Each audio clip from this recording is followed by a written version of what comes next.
Good morning, all of you. You have attempted test one. We have decided 5 tests in this particular program, which is covering our general studies paper 1 and 3. When we take the reference of the importance of these papers from the perspective of what I specialize in, geography, it gives us the edge to understand how to proceed up with the content formation. There is a general myth which persists in regards to these topics of our general studies, that my answer is required to be only and only focusing on the key aspects of the different governmental programs. Of course, that can be required as per the demand of the question. I'm not denying that. But you need to understand that every question projects different set of demand, and you must not bind yourself to any specific rule of answer writing, because if you are defining that specific rule of answer writing, then it is certainly going to be a challenging task to score better. What I want to say, I'll be proving it as I'll be discussing the attempted question by you on Sunday and what exactly was required to be written. I framed the snippet of the points for your model answer, and that you will be getting on your registered email IDs. What you need to understand with this discussion is how exactly the logic of the answer in terms of content building is required to be followed. So without wasting much time, I'm getting onto the screen share. We follow at least 2 defined rituals in the virtual classes. So I'll advise all of you to abide by it seriously. Number one, all the time you will remain muted in the class, because then it disturbs the entire class. Not even accidentally switch on your mic. And number two, in the discussion, there is any question that crops up in your mind, you can simply drop in the chat. I'll be answering it as I'll be stopping the screen share. While on screen share, I won't be in the position of seeing your questions. I can only see the count of the questions that are dropping in. So once I stop the screen share, then I'll be answering the question if it is relevant to what we are taking into account. So getting on to what was the question, you have attempted it. I'm yet to evaluate it. I'll be evaluating it. I'll be taking time to evaluate. Coming Sunday again, you have got another test. So you should proceed up with your answer writing and try to make sense with what exactly was required to be written as per the demand of the question. So getting on to the screen share class. I've got the hard copy of the question that I asked up as our first test, and we attempted it as a 2 hours test. And I'm yet to see the test paper, so I'm not exactly aware of what you have performed, but I'm here to actually make up the sense with what was required to be written. So going one by one with all the questions. So I just want to slightly zoom in. I've given you a snippet of the information, as I said in the beginning.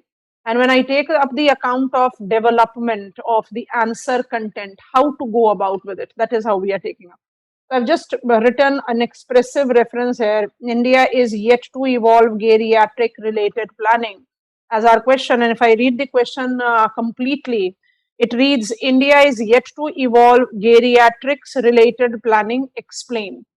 So how do I start up my answer? My answer in the introduction must be taking the reference of India is becoming an aging nation. How and why it is becoming an aging nation? 7.7% of the total population is at more than 60% years of age. So India is actually marking increase of share of old age people.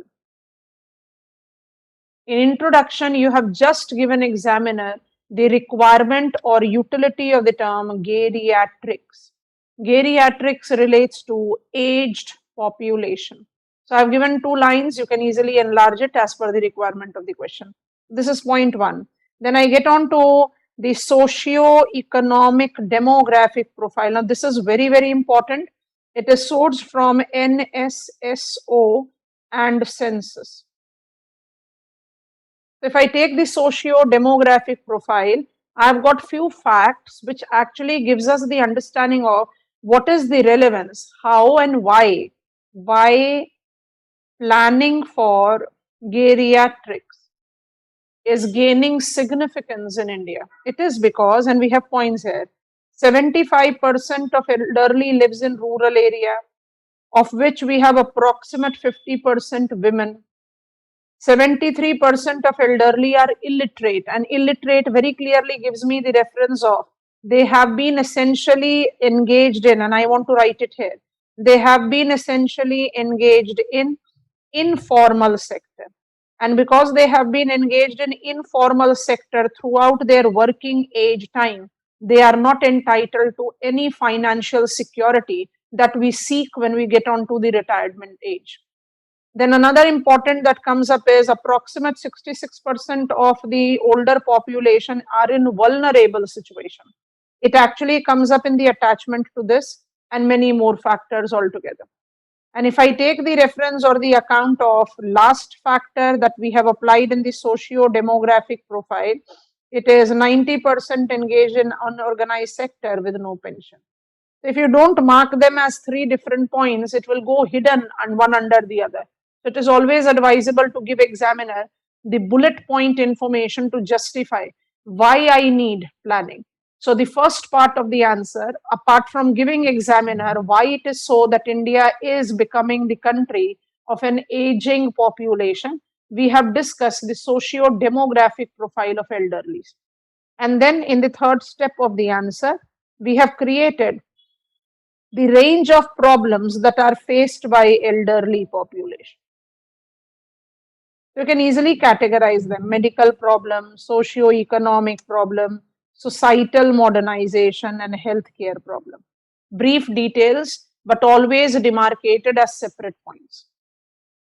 And added to it, the most important thing, I'll put on a star mark to it.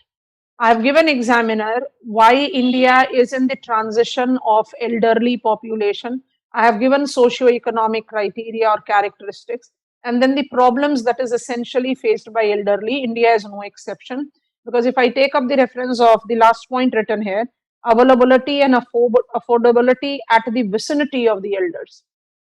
Because when I talk about the elderly population, it is also related to the fact that we are talking about unorganized sector workers who don't have any financial security with them. So affordability is very important thing. Why socio-economic problem is significant? Because elderly population in higher income group suffers from lifestyle related complications, sedentary lifestyle, obesity, heart disease, uh, diabetes, and so on and so forth.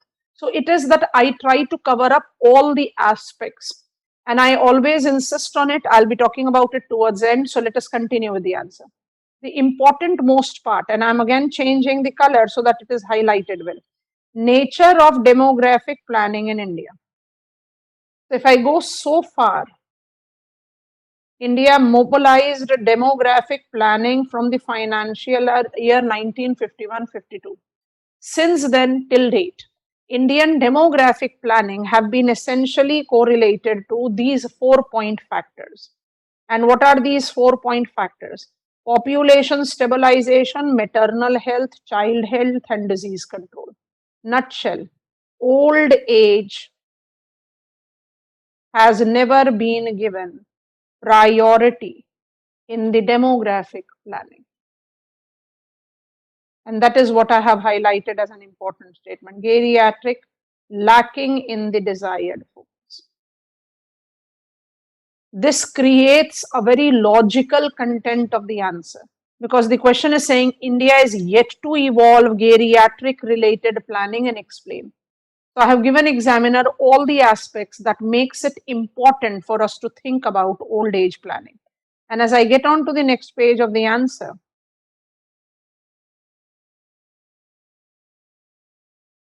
current statistics for elderly gives prelude to the new set of medical, social, economic problems arising. And thus there are certain mobilized programs. When I use the term prelude, I'm slightly zooming in. When I use the term prelude, I'm actually trying to take up the reference of that we are getting the information, we are getting the window, we are getting the glimpse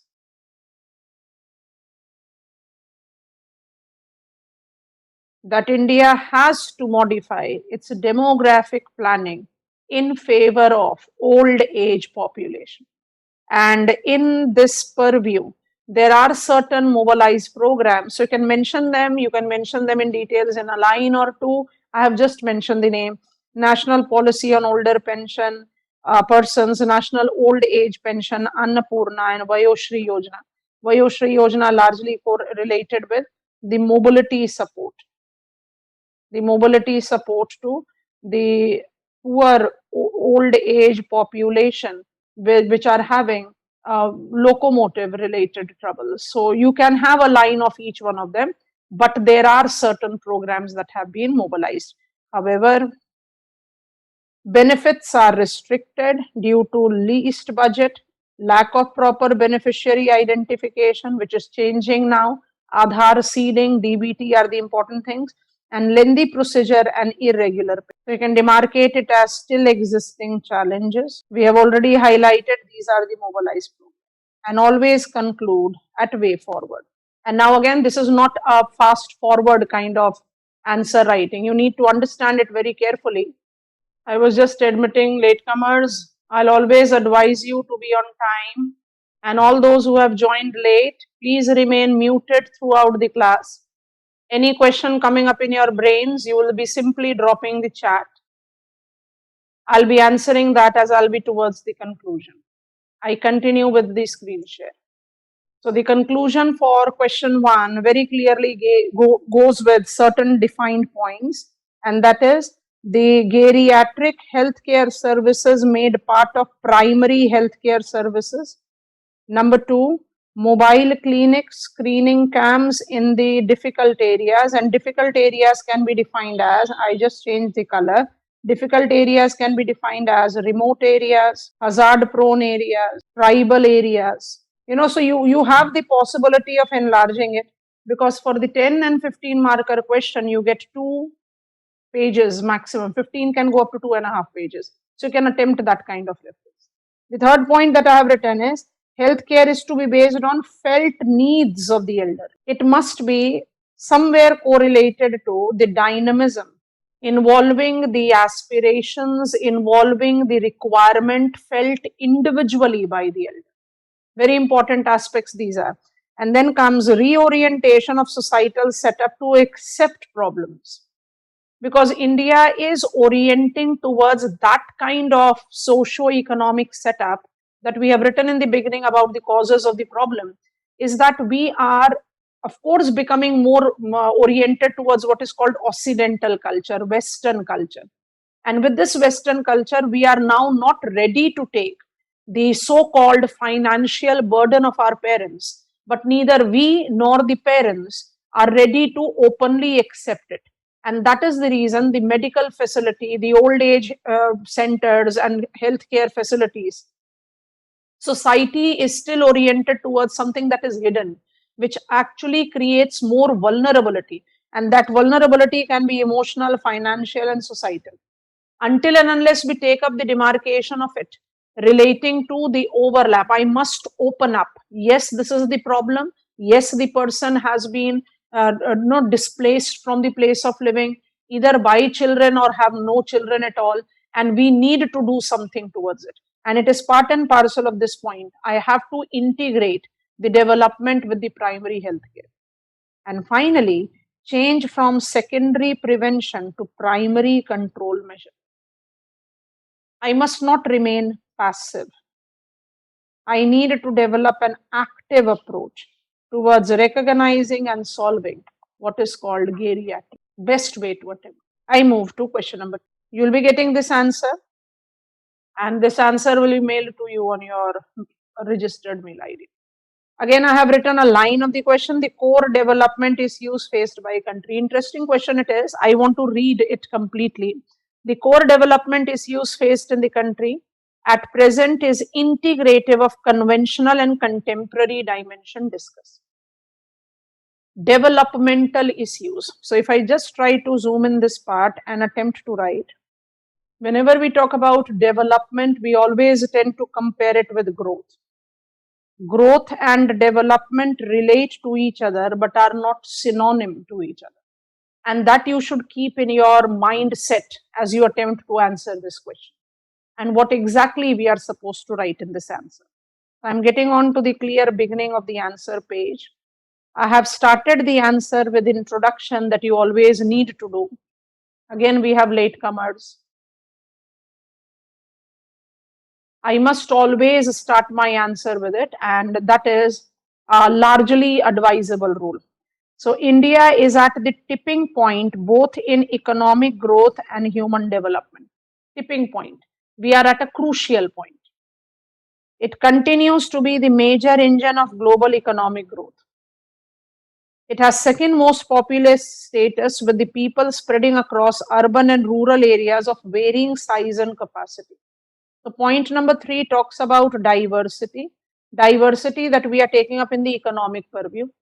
When I take its economic potential, we know that it continues to be the main driver, one of the main drivers of the global economic growth. And that these 2 points are proving the point number 1, that India is considered to be. World Economic Forum identifies these expressions which is directly derived from there. So you can take up the support of information from these sources as well. So what are the reasons that we say that India is at the crucial point of both economic growth and human development? We have just added 2 statements in the introductory form. Now the question is asking me to address core developmental issues with both conventional and contemporary dimensions. So the core developmental issues. In order to unlock massive implied economic potential, country needs to tackle. And I have got the defined points, the core developmental issues, so I'll be highlighting them separately. Skill development. Carefully see how the points are being created. So I just want to zoom in slightly. Skill development. So World Economic Forum recognizes more than 50% of Indian workers requires reskilling by 2022. Because when we talk about the talent demand, we are still not skilled sufficient enough to fit into the new set of economic order. And then we have enlarged the 4 dimensions. Let me again change the color. The 4 dimensions of the challenge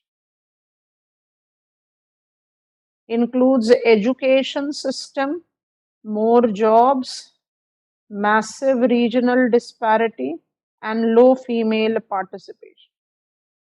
And when I say education system, it's a very important expression that is highlighted here. So kindly concentrate. Less focused on tangible skill to ensure employability. And that is the reason new education policy is taken up to be a very prominent pushing factor. Of course, whenever a policy comes in, we try to take it on the face value. What exactly will be the outcome? We have to wait and watch.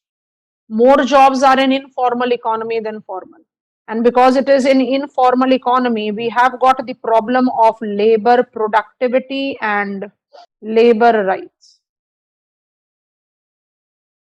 This is also the challenge. Massive regional disparity. We are right now in the time of Bihar elections, and though we are taking up it to be one of the richly located state of our country in terms of fertile soil, but we all know the plight of Bihar. And when I take up this economic plight of Bihar, in spite of having surplus sufficient workforce, that almost every individual is being forced to move out of the state. Employment and economic growth remains the challenging purview time and again as the election manifesto, with none of the running government ever been succeeding towards mobilizing anything. Compare that with Gujarat, compare that with Tamil Nadu. It's a massive regional disparity that we need to take care of. And low female labor force participation rate. We have taken the women's status related questions subsequently, so I'll not be talking about it much.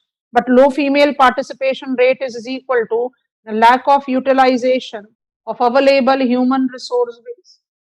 So automatically, this is also a challenge. And then a star mark point with the factor 1, skill development, Skill India. Deen Dayal Upadhyay Gramin Kaushal Vikas Yojana, you can emphasize that. Skill India for both rural and urban area to keep pace with the new demand. So skill development is the first core developmental issue. Then comes up B. What is the second core developmental issue? Socio-economic inclusion of rural India. Be very cautious of what does that stand for. There is an increase projected with converging aspiration with those in urban areas and in rural towns and small urban towns. We notice that urban population is going to increase, no denial. But there is a very key term, prominent term, so I'm emphasizing and rewriting it. There is convergence. Convergence of aspiration. So I'm the dweller of a rural town, or I'm the dweller of small urban town. My economic aspirations is more converging with the aspirations that the dweller in the mega city is living in, whether it is in regards to the digital availability, or it is skilling, or it is no economic level attainment, anything. There is a convergence of aspiration. So without any doubt, the socio-economic inclusion of rural India, and here rural should be within quotes and underline, because we are talking about rural towns and small urban towns as well. So lower hierarchical settlements. What are the challenges that are correlated to it? I need to turn the page. So I have turned the page and we are talking about the three critical barriers. What are the defined barriers? Availability barriers to it, which is restricting the convergence aspiration and its challenges. It is constrained physical connectivity, lack of digital connectivity, and limited financial inclusion. Please give me a minute. Physical connectivity, transport infrastructure, digital connectivity, the communication infrastructure, and limited financial inclusion when it comes on to the reference of availability of soft loans, mobilization of different types of growth prospect, which is desired for the people to mobilize their, facilitate their aspirations which are rising. So these are the three barriers in this second component of challenge. And then star mark, the action taken is Digital India, provision of urban amenities in rural areas. All these justifies, and I'm giving you the pinpointing reference of the answer, because if I deviate to write about Digital India, then this particular question will be not answered. So you have to be very cautious. This is the very common problem that we see in such type of questions in general studies. Deviation to details of any program or policy for that matter will be decided by what is the nature of the question. Here we want to give examiner a positive outlook. So there is problem, but there is mobilization of the problem. Mobilization of the policies to overcome the problem. Third, the healthy and sustainable future. The core developmental issue that India is facing, number 3, is healthy and sustainable future. And this healthy and sustainable future is identified to be much prominently justified with the bigger settlements. So yeah, we are talking about cities grappling with congestion, pollution, leading to fast deterioration in the quality of life of the urban world. Again, what are the challenges that are correlated to it? Overall availability and affordability of healthcare services, an impending crisis of pollution, waste management, and congestion. What is the action taken? Star mark. Urban and rural planning with successful Green India and CDM strategy. Clean development, urban, rural development, you can easily go with the components of Bharat Nirman that automatically talks about the inclusion and growth. Urban, we have got smart cities, Amrut, they all are correlated. And then concluding, way forward, to pursue holistic approach, creating active linkages between education providers, skill workers, and employers. Very, very important. Posed by present pandemic, multiplied challenge requires broader investments in human and social capital to decrease. COVID has given us grave lessons that when we talk about development and development with ad hoc approach, then it is not going to give us that resilience which is required to somewhere abate vulnerability, somewhere inject the favorable codes of living. India is without any doubt one of the biggest economic players on the map of world. But the challenges that is identified in the country even today with the course of development is number one, skilling, number two, inclusion of rural and urban areas, and number three, we have taken up the reference of here, healthy and sustainable future. Because everything, when I talk about lack of this point of healthy and sustainable future, our developmental mechanisms have been largely ad hoc.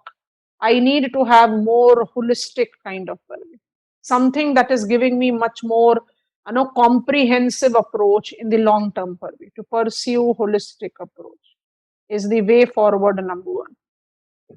I read the question again.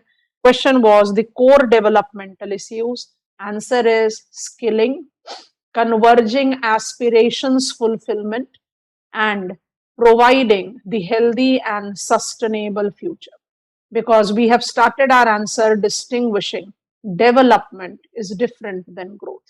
If the question would have been core growth issues, then we would have more talked about infrastructure, electricity, environmental impact assessment, and so on and so forth. You have to be first clear with what exactly is the demand of the question. Getting to the next question. Number three, globalization impact on cultural identities. I want to read the complete question with the hard copy in my hand. It is globalization has impacted cultural identities immensely. Discuss it in context of India. So when I talk about globalization impact on cultural identity, my introduction, my beginning of the answer by default should be globalization as process. What is meant by globalization? World becoming compressed into a single place. It is about making connections between places on global scale. Excellent example is electronic globalization. I'm talking about the World Wide Web. That is very important factor. Most staggering development of the global connectivity. Because globalization cannot be defined with a single point definition. So electronic globalization is a very good factor. And then comes the technical part. And these are the factors that actually makes or breaks your answer. When I talk about globalization as a process, which is concerned with making world as a single place, combined place, we identify the globalization with the different types of global flow. We will write them, all of us are aware of it, but putting in the terms automatically makes the answer much more logical. So ethnoscapes, financescape, ideoscapes, mediascapes, and technoscapes. If you try to read out them clearly, it gives you the meaning. Movement of people, movement of funds, movement of ideas, movement of media images, and spread of technology. And all these combines to influence cultural identity. So we have started our answer with what is globalization, and then we continue our answer with what is cultural identities. The cultural diffusion has resulted into hybrid culture development along with cultural clash. So cultural identities is influenced by the 5 types of flow that is written in front of us, and it automatically has created, I can number it as A, the cultural diffusion. Cultural diffusion have generated either the hybrid culture or cultural clash.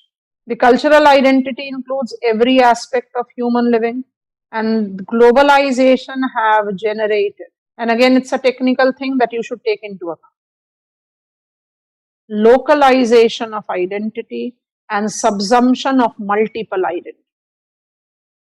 Because what readily comes up in our mind is our definition of cultural identity, hybrid culture. So hybrid culture is what I can apply here. This is what is talking about hybrid culture. But when I take localization of identity, I want to highlight it as number A here, details. The tribal population, because it is said in Indian context, I have written scheduled tribe, rural dwellers in India are provided purposeful protection to sustain localized identity. So the most vulnerable provided with state protection that minimizes cultural diffusion. This point is largely missed out in the average answer, right? Because if I have to think about what globalization has induced its effect, I'll automatically talk about its cultural diffusion. It is leading to the development of multiple identity with us. But that is not the case. We have one more case, and that should not be missed.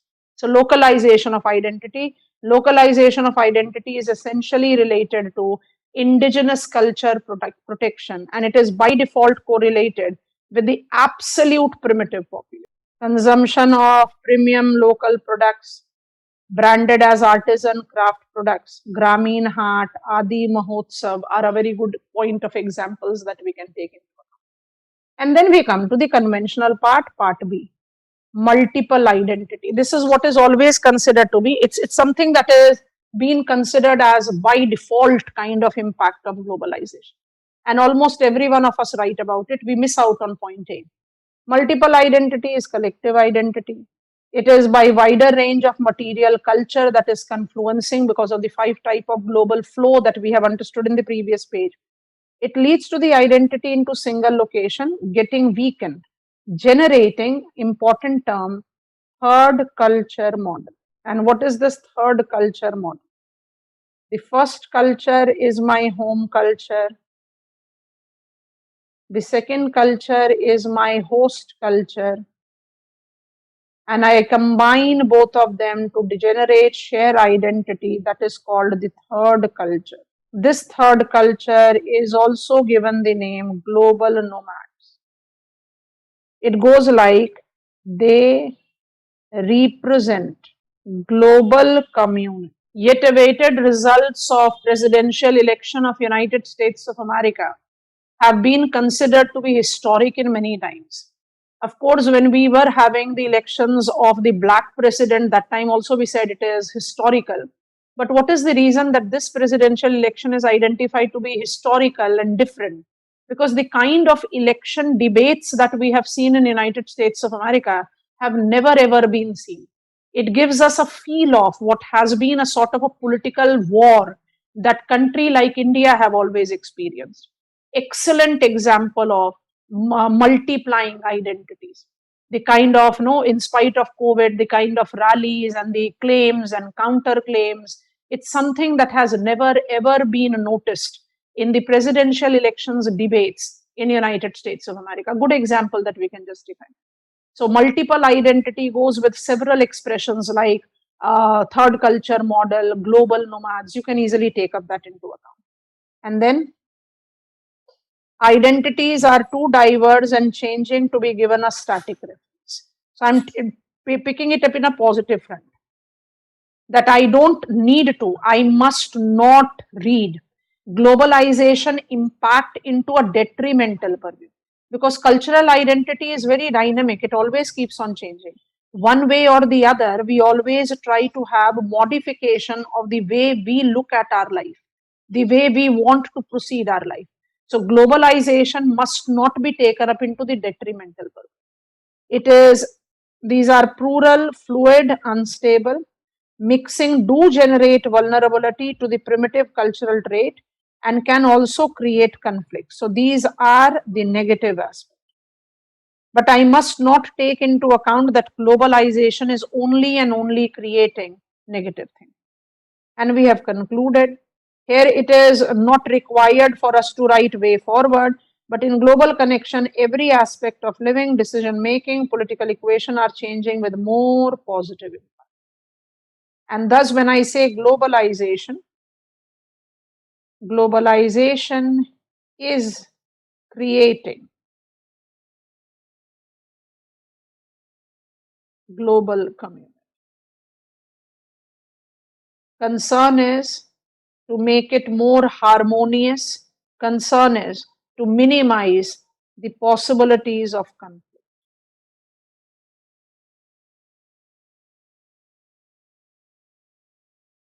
I'll come to your questions. You keep on dropping the questions. I'll be coming on to it.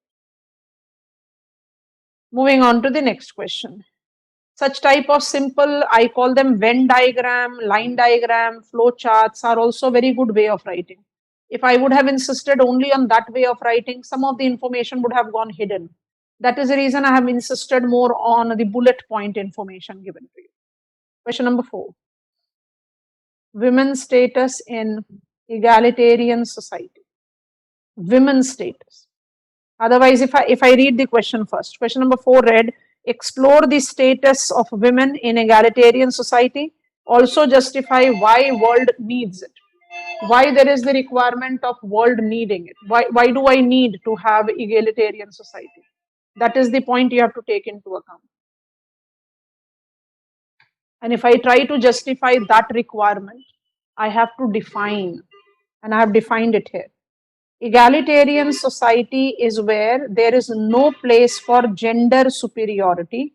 Rather, I should write it, there is no place for inequality. Why we have emphasized on the term gender here? We have emphasized on the term gender here because when I talk about the questions requirement, it is talking about women's status in the egalitarian society. So women's status in egalitarian society means I'm emphasizing very prominently on the gender related discrimination. So that has to be applied cautiously. This is first thing. Now it aims at identifying and eliminating forces that keeps the tradition of male dominance over. Because egalitarian society is where there is no place for inequality.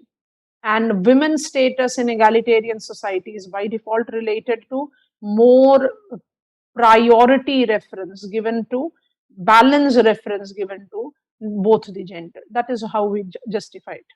We have continued our answer with profile. Because the question is saying, justify why world needs it. So when I take the profile, we say, women constitutes roughly 50% of the population. Mostly they are economically dependent. They are also unaware of their eligible positions. That is the most grave thing. And are considered to be less competent, denied the basic education.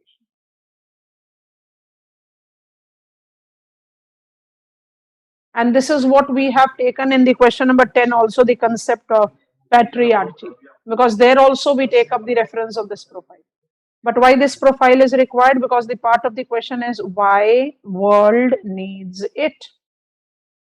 Why world needs the development of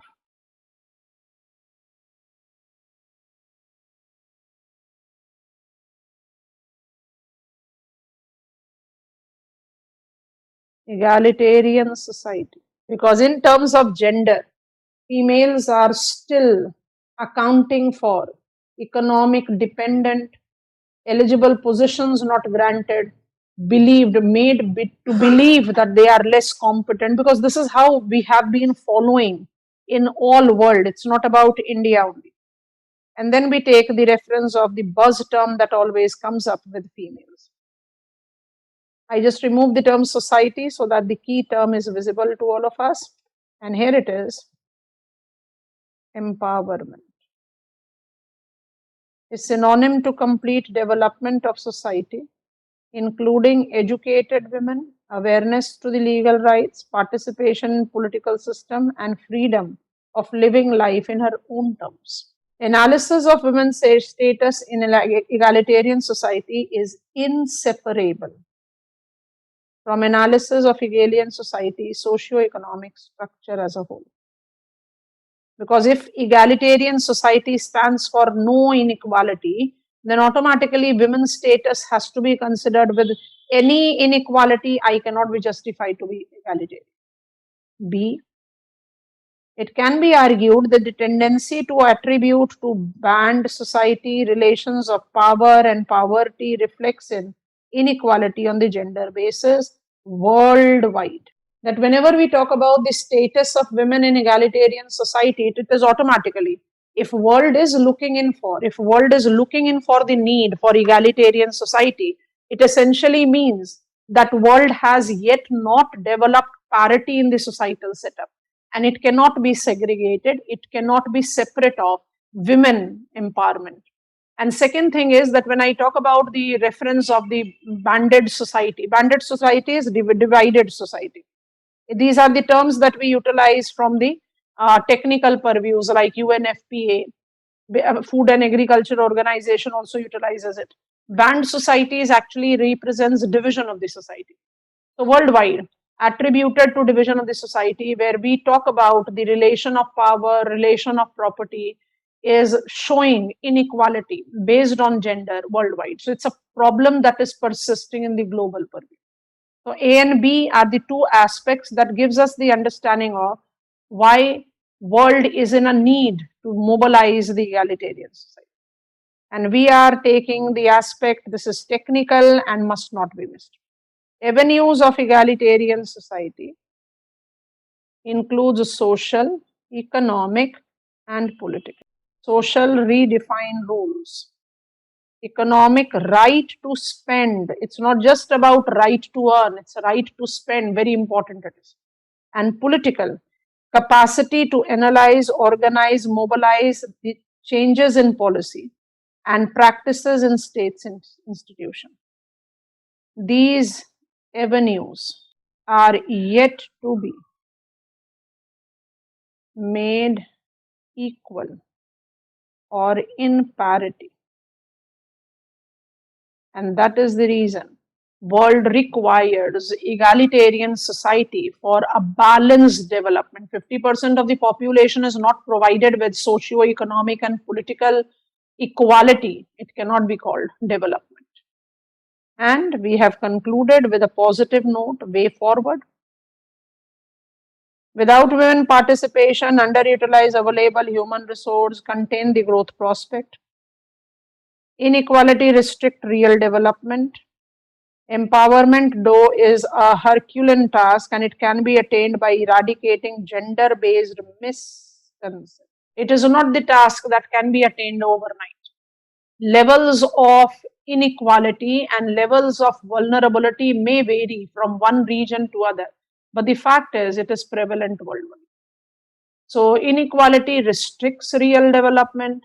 Inequality restricts the favorable utilization of available human resource.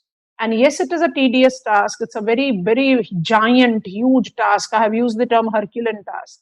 But that can be removed by actually removing the misconception, perceptions. And I've included very important aspects of perception in our second last question. I'll be coming up there and I'll talk about it. So key factors that has to be written with this answer is, what is egalitarian society? What is the profile of females in the global population purview? What is the nature of imbalances that I see in the society? And which are the avenues of the egalitarian society that we need to address?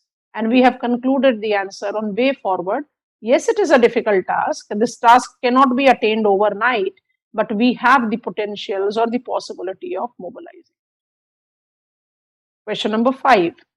What are the new evolved requirements of skill diversity in labor market? New evolved requirement of skill diversity. Question also reads in labor market. Labor requirement by 2025, so round the corner, is absolutely correlated to, and I want to first go here, industrial revolution. In the course of chronology, time, starting from mid 18th century till date, is categorized into 4 levels. We call them first, second, third, and fourth industry. You can call it fourth industrial revolution also. So we are actually taking up that into account to make sense with why I require a different sort of skilling. So first industrial growth was mechanization with water and steam power. Second was related with mass production, assembly line, and electricity. Third was with computer and automation. And fourth, the present, is identified with cyber physical system. Internet of Things.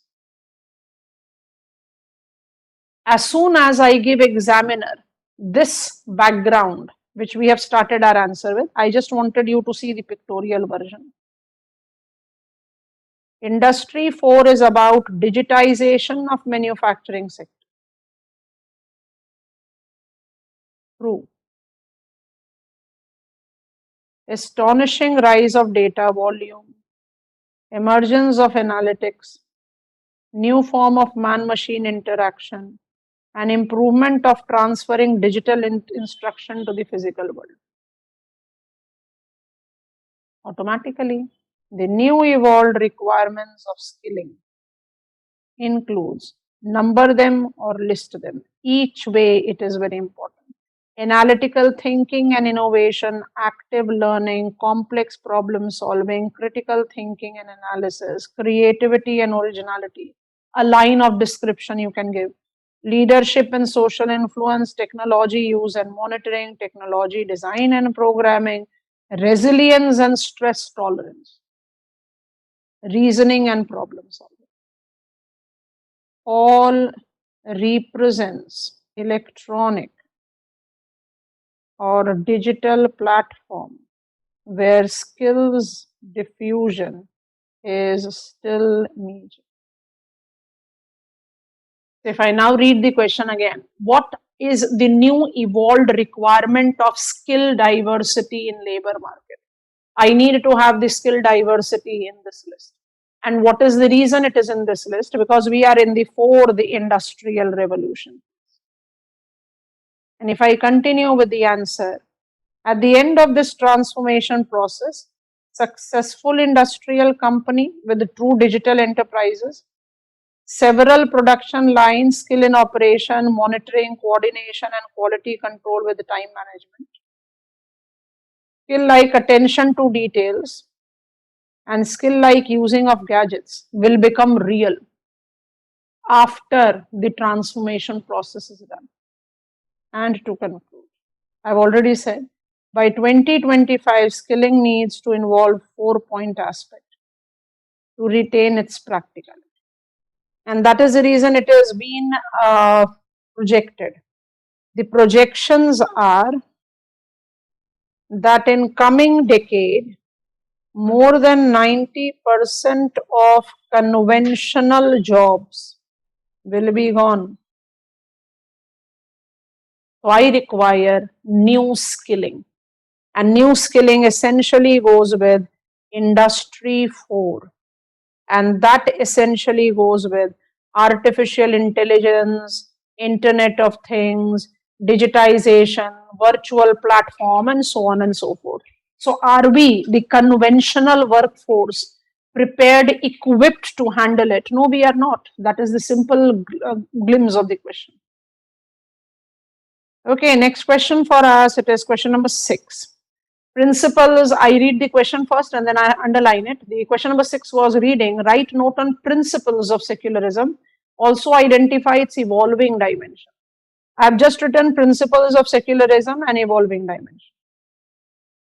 So a line of definition, we have defined secularism addresses core question in all the humanity about balancing freedom of and from religion with other rights. Principles.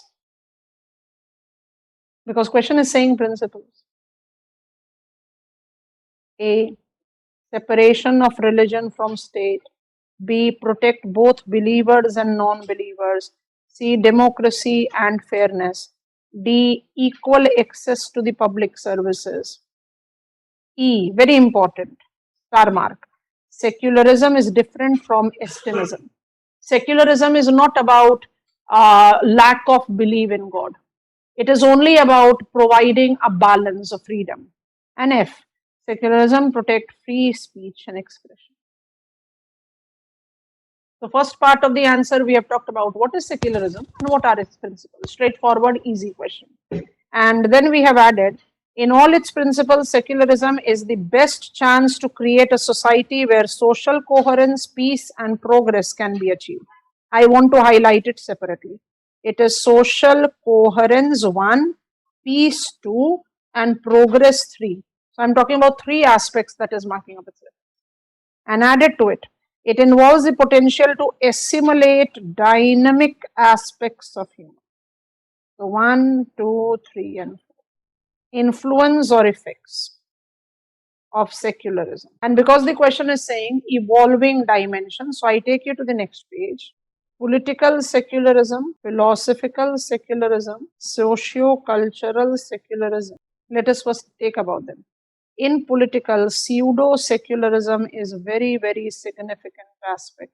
Philosophical, when we take it's very clear, it's an umbrella term that is meant to capture that body of thought, writing and activism which seeks to critique religious, debunks its claim, challenge the clerical authority. I always try to question the authority, why we should follow that. So it's psychological. I might be belonging to certain religious ideology, but I am much more secular in my idea. That is how it is. And socio-cultural secularism is the most ubiquitous form, that is most universally applied form, weakening or diminishing the religion in society day-to-day life. And the term that has been applied with socio-cultural secularism, as we geographers essentially take into reference, is cosmopolitan.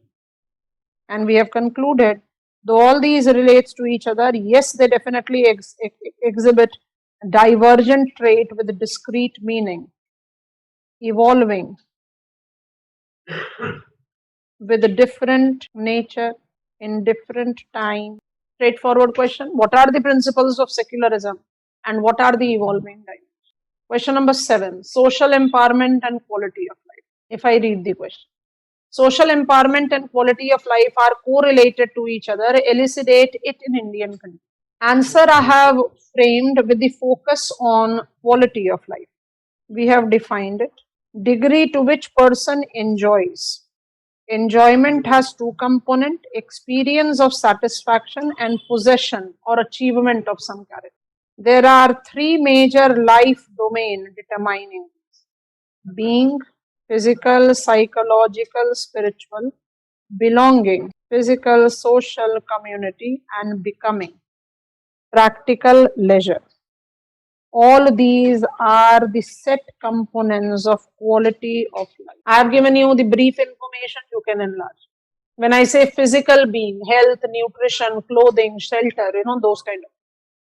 When I say belonging, physical, my connectivity to my environment, my home environment, my working place, and so on and so forth. Because that is what will give me the feeling of containment, enjoyment. All these essentially makes relevance when it is applied in the social inclusion, that is for all. Every individual must be provided with three domains of quality of life. This automatically will be correlated to. And then if we continue with it, we have added Indian perspective. There are different principles, and I have focused the points on principles. You can quote examples. Empowerment, access to a comprehensive, effective treatment and care, support for network of family, work and leisure opportunity, availability of public and private spaces, technology and transport, financial resource to meet the changing needs and cost of living, which you can quote example with several programs of the packages that have been announced by Government of India in the present pandemic time. Significant supportive attitude, policy and practices. And in place of way forward, I have concluded that in all aspects of socio-economic and regional planning applicable in the country is related to social empowerment and quality of life. Every socio-economic policy. Think about rural planning, where we are talking about, say, Pradhan Mantri Kisan Sampada Yojana. You take about the regional planning, where we are talking about tribal development. Tribal development correlates with the tribal circuits in Swadesh Darshan. You can take that. Social empowerment, we have attempted some of the programs already earlier. Social empowerment, which is correlated to the mobilization rights to the scheduled caste population. All of them, all programs are related to the empowerment and improvement of the quality of life. Again, I'll repeat here, and I'm slightly zooming in. Never completely orient towards details of policy or program. If the question says, what is this policy? Then you write about it. If the question is only talking about, in Indian perspective, talk about social empowerment and quality of life, you can mention some program's name, but you cannot get onto the details of its provision. Then you are not answering the asked question. And twice I have given you this reminder. Question number 8. Question reads, ethnicity has generated multiple aspects in present perspective. Detail it in Indian context. Ethnicity has generated multiple aspects. Define ethnicity. Ethnicity is considered as mobilization of group of people who share common attributes in terms of culture, language, religion, and ethnic group either proclaims itself to be real adherent of the faith in the territory of a nation or wants to set up a sovereignty. In Indian context, nation, nation state and multinational state are used interchangeably. And let me add an expression to it. Due to existing diversity. Very important. There are 3 perspectives applied to explain ethnicity. Primordial, instrumentalist and perspective. इसके बिना तो answer बन ही नहीं सकता.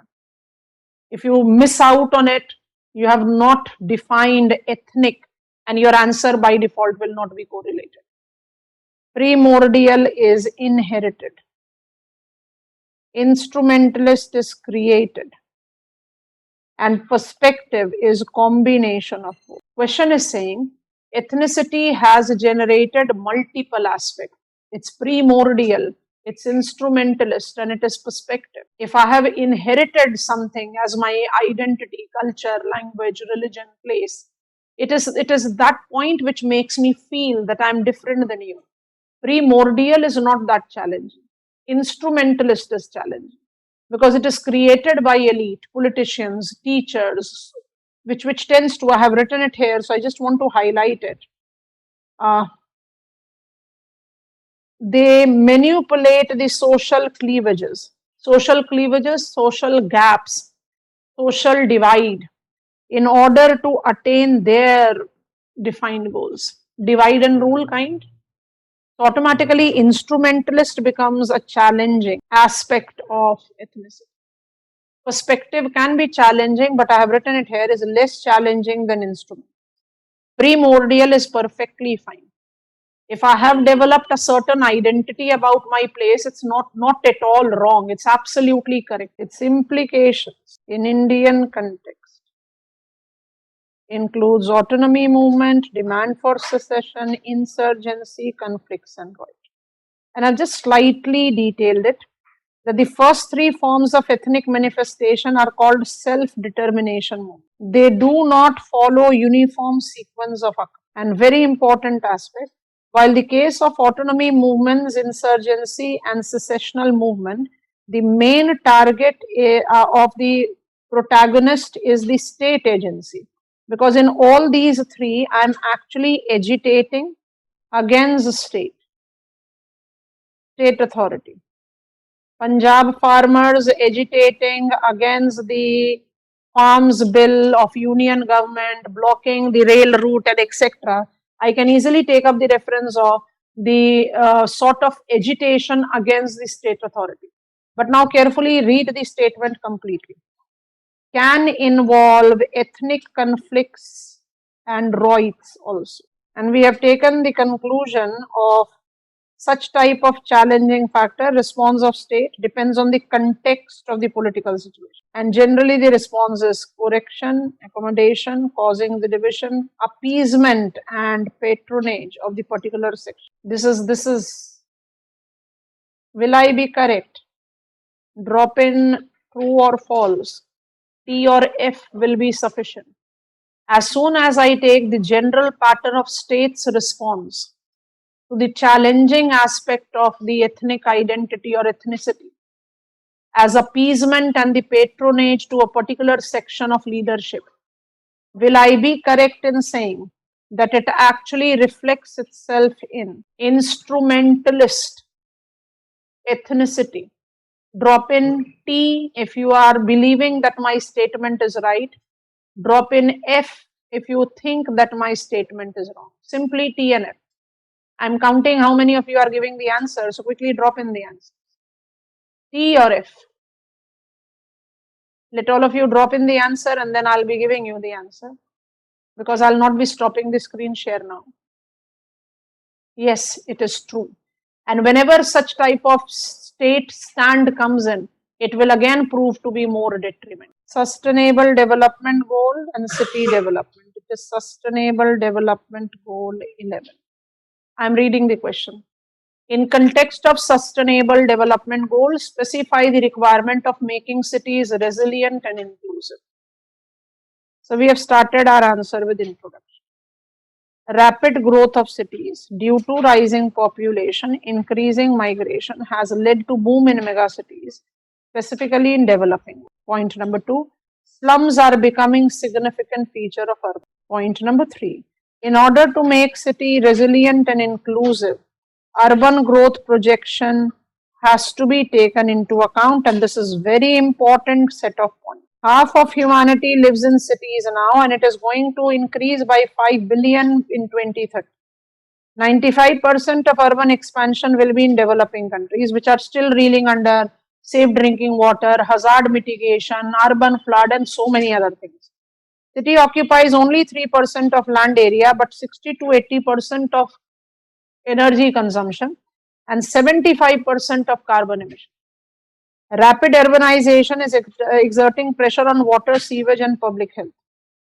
90% of urban growth is to be happening in Asia.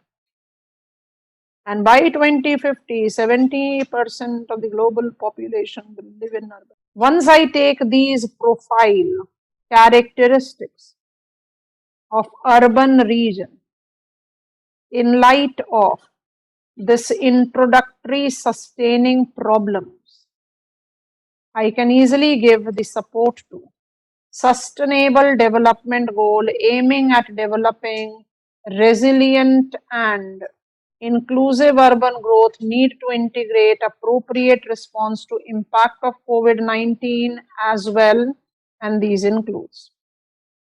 I think this comes up spontaneously. What will be its outcome? Good planning of cities can generate holistic growth, well preparing cities for different challenges, improvement in resilience, induction of positive impact on urban economy, generation of sustainable codes of growth. Urban areas will remain the growth engines for few decades, requiring decentralized, inclusive, sustainable, and diversified planning. Key terms, so I want to re-underline. Decentralized, inclusive, sustainable, and diversified. I cannot have single dimension of Sustainable Development Goal 11 if I am applying it to, say, Addis Ababa or Rio de Janeiro or New Delhi or Beijing or New York City. Let us not go to developed world. Major problem is with the developing world. I go to Pretoria. I go to any city. Every area requires a different set of problems that is to be addressed, because urban areas is going to remain the engines of growth. Here I have no requirement whatsoever to write about the defined policy. As I read this question number 10, I want you to take note of question that we have already taken as number 4. Explore women's status in egalitarian society. And this question, concept of patriarchy and its feature. I have got an overlapping type of information. I want to use this space to write it, slightly zooming. Because if you try to rewrite the thing that you have written with the near similar type of question, then you will not be getting the credit. Means inequality. And inequality persists, thus we require egalitarian society. So I see sort of an overlap. Purposefully included. We all know what is concept. Concept of patriarchy is correlated with, I have just defined it with the 2 point. It is a form of mental, social, let me change the color, spiritual, economic, and political organization of society produced by gradual institutionalization of sex-based political relation. And what are its features? So I have clearly listed them. It has created features. It has coexisted in different form of government and social factors, from empires, kingdom to socialist and capitalist, everywhere in the world. It has a negative meaning are attributed to women and their activities through the symbols and myth. It is made up of structural institution that excludes women from participation. Presence of different treatment.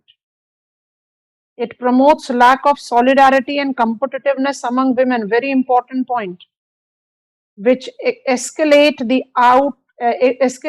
outright contempt for each other, thus ensuring their loyalty to men and male values, making females stand against females.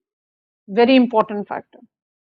It promotes the mindset based on dichotomous, hierarchical, and sexualized ideology. Gender roles and stereotypes are made to seem natural and universal.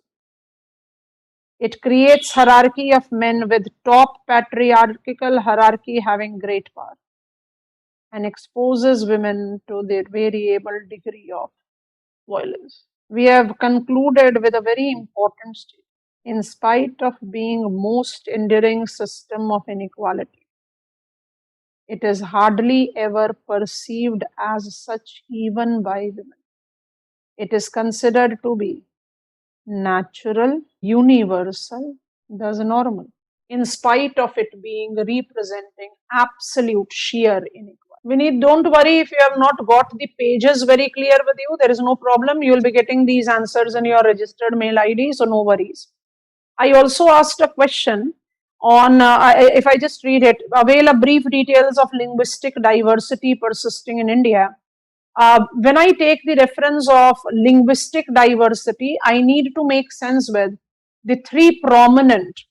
I've written it, it will be there with you. I don't have the screen share for that, so I'm just speaking about it, just make sense with it. When I talk about languages, so India makes example of the country that has got three linguistic families applicable. Number one linguistic family that is applied with India is Indo-European. And if I go more specific, I'll say it is Indo-Iranian. The second linguistic family that goes majorly in peninsular part of the country is Dravidian. And in the northeastern part of the country, we have got the prevalence of the Sino-Tibetan linguistic family. India thus makes example of a linguistic diversity zone. And this linguistic diversity is attributed to all the factors that leads to the development of our characteristics as the diverse country of the world culturally. Linguistic diversity has to be highlighted with a very clear support coming up from linguistic reorganizations of India.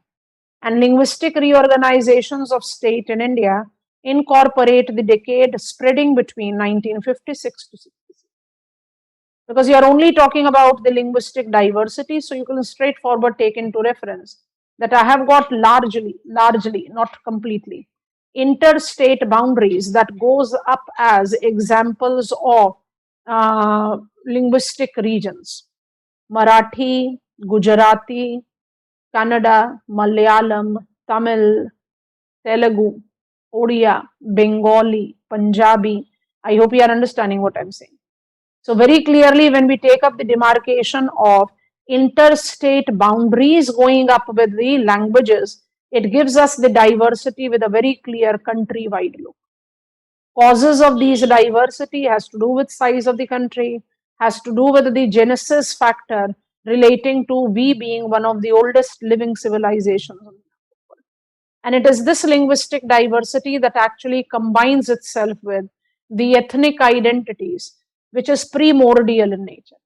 If I'm a specific example, if I'm a Tamil speaking person and I find myself to be different from you, Hindi speaking person, so it is nothing wrong at all. And that is the reason in the recent attempts that has been there in justifying, I'm talking about the controversial aspects that goes with the new education policy. There was always a very important kind of mobilization that comes in, that why do we Hindi speaking people feel that people of South India, why cannot speak Hindi? It is as a simple thing is that we cannot speak Tamil or Telugu or Kannada or Malayalam. So why do we expect them to be speaking Hindi? India is known for the pluralistic culture, and language excellently depicts that. That can be the easy framing up of. This is what I wanted to discuss. Please do take reference of the answer and the points given. Try to integrate your own points. I'll be evaluating your answer sheets and will be sending it back to your registered mail ID. In the meanwhile, you must be preparing for your coming test. As per the decided syllabus, we'll be taking the similar 10 to 11 questions and will be attempting it in 2 hours' time. Scope of framing question beyond that level with this such restrictive range of topics is what is the reason that we are limiting it to 2 hours. Okay, bye-bye from my side. See you for the next discussion, and do write up the test for what if you have not written it as yet, number 1, and coming Sunday you have got your second. Bye-bye. I have got maximum of the attendance, no worries, Vineet, and if you are not willing to attend and you simply want to listen to the video, that is totally your choice, because like you have been given the details, everyone has shared the details about the virtual classes. Thanks for informing though. Bye-bye, see you.